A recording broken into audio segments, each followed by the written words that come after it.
Hello guys, this is just a video of some brief musings, you might say.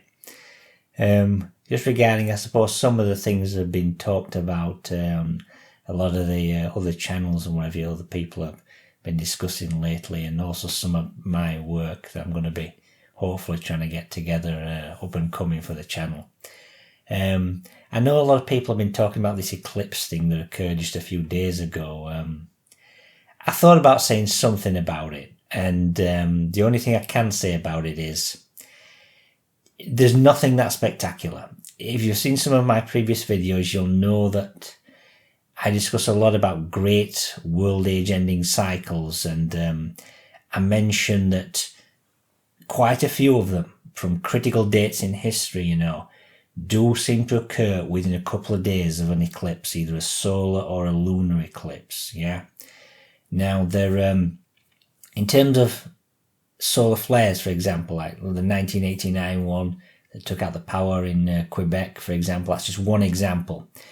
That one there, again, I think 3 or 4 days, close to an X15 type flare. There's been a few in the 6th century AD as well. I think, going by memory, was one... was on the 15th of September. There was a few. There's a few I've identified. There's, I think, one in 562 AD,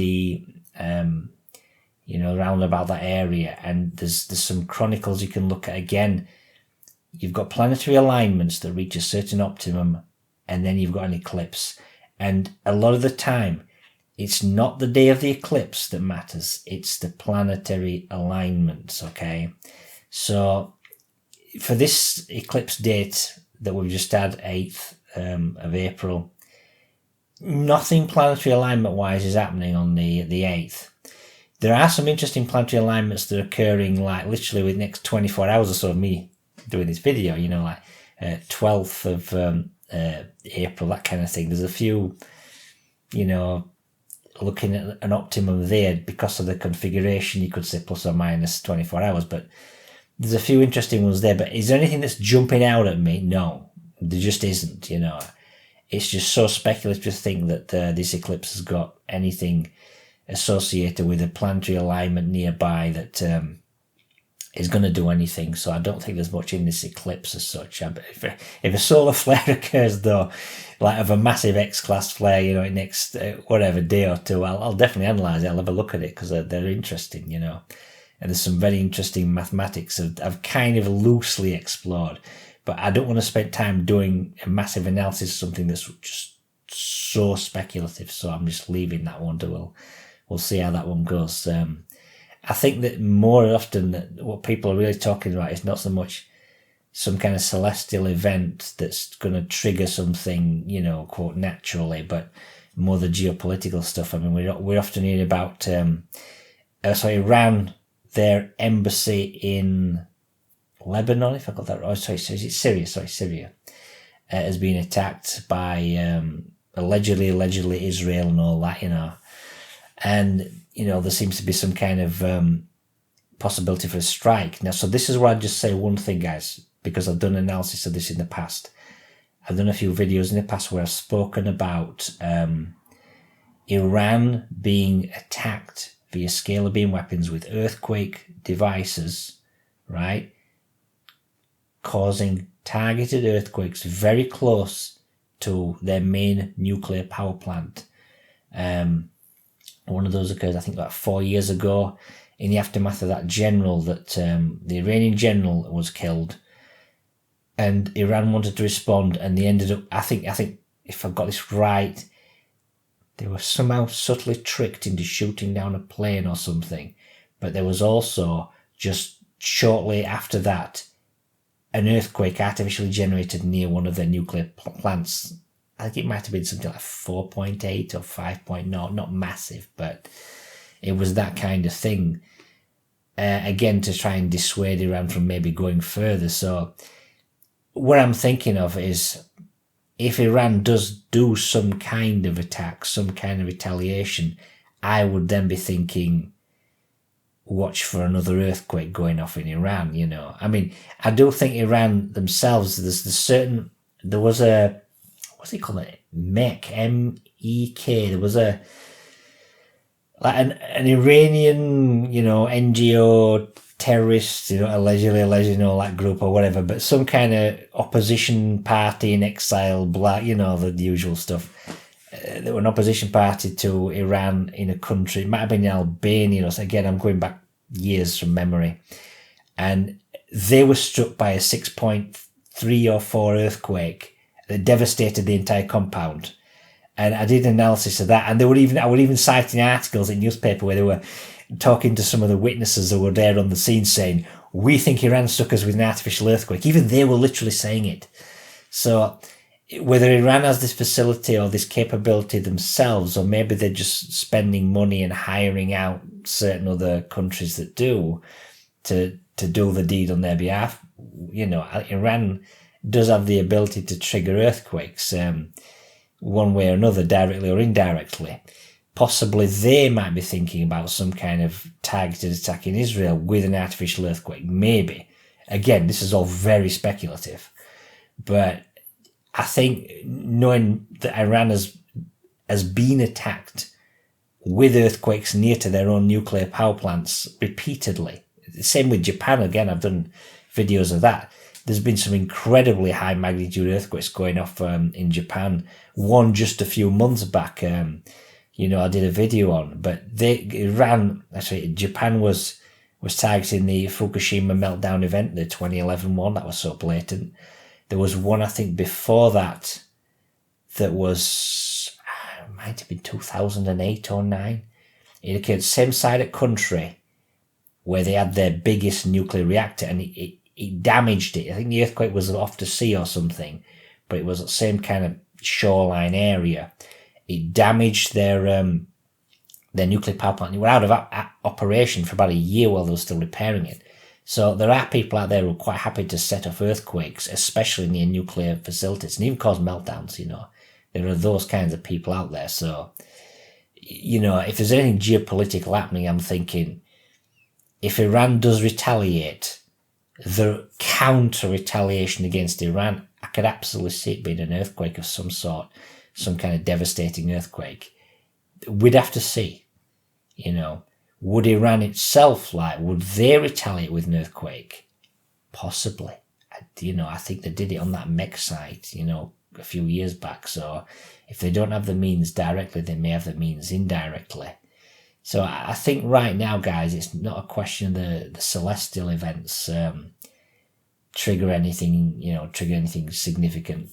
That's very speculative, but the heightened geopolitical stuff, that's the thing to watch. If there's anything does go on, if there is any suspicious earthquakes go off, especially high magnitude ones in Iran, if not near the nuclear facilities, but just something high magnitude, but maybe near populated area, you know, I'll definitely do an analysis of it just to see.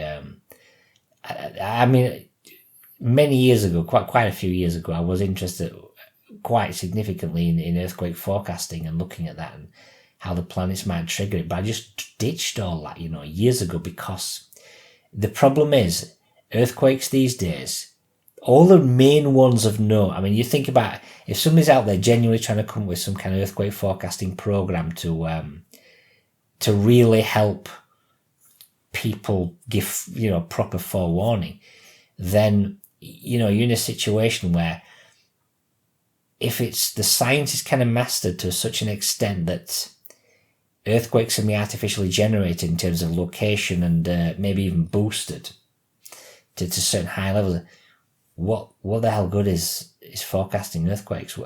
You know, if they can basically create them at various places, that's the confounding variable that screws up whatever model you think you've got.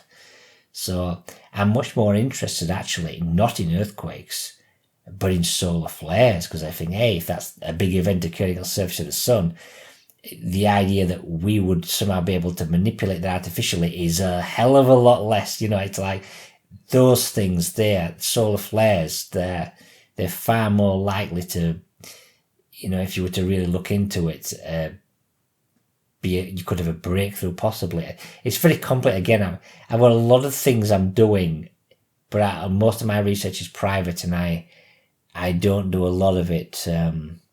Anyway, I don't put a lot of it out there because, to put it bluntly, this video is kind of okay. I've got this new light ring thingy I got from Amazon. It's just why, I've even got a nice 100-watt light bulb and all, brightened up there. So maybe this is not like totally shite production quality or whatever. But in terms of doing any kind of videos, the ones that you might have seen in past, like they require a lot of time. There's a lot of time goes into doing all the slides for it, because the stuff I do is so bleeding technical, it's unreal, and the analysis is time consuming. And if I look back at some of my oldest videos on YouTube, and I've never had a massive output, but I remember some of them going back 10 years or whatever, they might still even have like 50 or 60,000 views on. But right now the videos, they're on like 200 or 300 tops. YouTube it's all mainstream stuff. They just push all mainstream stuff to the top, and the people, you guys who are actually subscribers will probably even see this. They'll get no kind of recommended viewings at all. It's obvious to me if I've got about 3,400 subscribers, and then they brought out that bell notification, whatever. And if I'm barely getting 200 a year, this video is not in suggested viewings at all. I don't think at all. It's the same with my website. I think the critical date might be May 7th or 8th, maybe 2020. So with, Google's like got 90% of the entire search engine market, right? I could show you, and I might see if I can show you this graph and put it on the screen if I can just dig it out. A devastating graph that shows you my website, right? There was a critical algorithm change. I think it made about 2020, May-ish time. Within 24 hours, the graph goes something like, it's going up and down, and then it goes zoom, and it's like flat lines, like crazy. I'll have to see if I can dig this graph out. I'll show you this on screen, guys, how devastating. My site has never recovered from the algorithm change. And I don't think I was the only one caught out in it, but if your entire traffic drops like 95%, do you want to spend so much time doing articles for your website when nobody's even picking it up?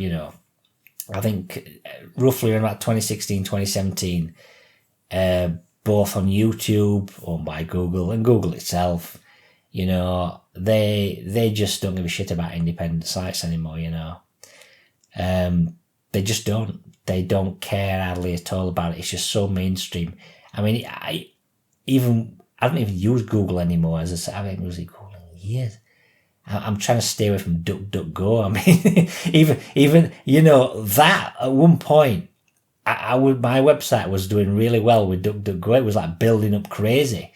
It was like literally, depending on how the mathematics worked, about 200 or 300 to 1 in terms of ratio, proportionally better than Google.